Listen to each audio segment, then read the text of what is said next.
Hey, welcome to the channel. I'm Jordan, and when I'm out on a dig in the middle of nowhere, surrounded by rocks that are millions and millions of years old, sometimes I wonder, where are all the fossils? Earth's been full of life for hundreds of millions of years, so why aren't we wading through skeletons every time we step outside? The truth is, most animals never get a chance to fossilize.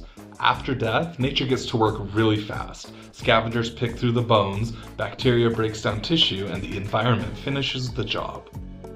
There are several ways to get fossilized. The most common is permineralization. That's when the minerals fill in pores of bone and turn it into stone. Replacement is when original material dissolves and is replaced one molecule at a time. Carbonization is when organic material compresses into a thin carbon film, and they're so fragile that if you touch it, it disintegrates. Casts and molds are impressions left behind from the animal or the plant, so something like a dinosaur's footprint. Bone is made of collagen and hydroxyapatite, and both break down over time. In acidic environments, the minerals dissolve faster, and geological forces like heat and pressure can obliterate fossils before they're ever found. Paleontologists use tools like ground-penetrating radar, GPS mapping, and stratigraphy to locate fossil-rich zones. But sometimes, it's just a matter of being in the right place at the right time. Fossilization isn't just about being preserved, there's a transformation that needs to take place as well.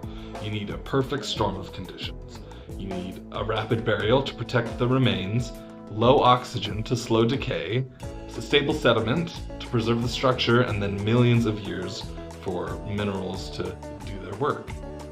Scientists estimate that less than 1% of all species that ever lived are preserved as fossils. Even if something fossilizes, it still needs to be discovered.